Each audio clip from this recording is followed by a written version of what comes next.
Thank you. It's a very good crowd tonight, also for a very good reason. Fundraising and getting good people into good positions is something that we need to continue to do. For many in this area and for us in our profession, we've had kind of a difficult last year and a half with the number of officers that have been killed and injured in the line of duty. So tonight's speaker really hits it to the heart of what we've really been going through the last 4 years.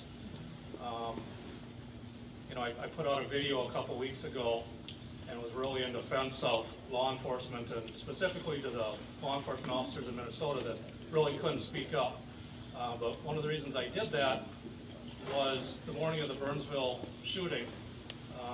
My phone was going off, and as that week then progressed, there was a lot of thoughts and emotions and frustration, and later that day, seeing Governor Walz get up there and speak about his sadness and those things really kind of pushed me a little more.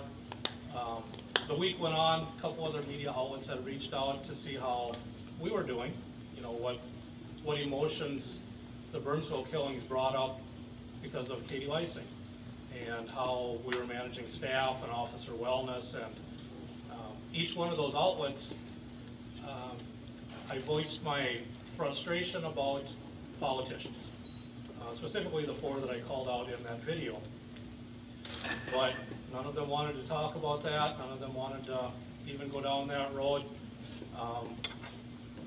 As I mentioned in some of my other speakings, I understood that from their position, because they had bosses that would never print that would never allow that commentary to be put out. And a couple of the folks I spoke with are good people, and they understood my position, they understood my passion, but it was just never going to make it out to the public. So, and I also spoke with somebody from Burnsville that was retired but was high ranking at the time, and also talked about how frustrated they were that Governor Walz had gotten up and taken the podium, because that wasn't his show. That was Burnsville PD and Burnsville Fire. That just was not, they didn't feel that he needed to jump in there. So because of a couple of those things, and that nobody else would push out what I wanted to get out, I had made that video.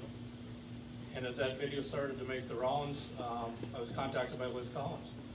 And she gave me that platform on Alpha News to get out there, and I did a podcast with her to push that out even more and express my frustration. During that week that we did that, I had also spoken with Shannon Owen, the widow of Josh Owen, the Polk County deputy that had been murdered. So, and she had also spoke out. So her and I, we had a very nice talk, texting again today. So we're going to try to keep that push for our position going. And with the help of Liz, that has really taken off. There's already now some, as we talked about in the back today, there's a couple other Minnesota police leaders pushing back as well. So we hope we got the ball rolling, and by gosh, we got it rolling, I think, from this side of the river. Because Minneapolis was the epicenter of 2020. And they were kind of stuck. They couldn't talk about it. They couldn't push back. They couldn't defend themselves. And everything that they said was spun and twisted. So we're hoping that they have a voice. We're hoping that that can roll. But again, it's because of Liz. And she was already making some waves with the Fall of Minneapolis. If you've watched it, it is an eye-opener. I watched it once. I don't know if I'll watch it again because it makes me very angry. So, not that it wasn't good, but it is so angry to know that that's the position we're in from an agenda, a narrative that wasn't true. So Liz, great job. And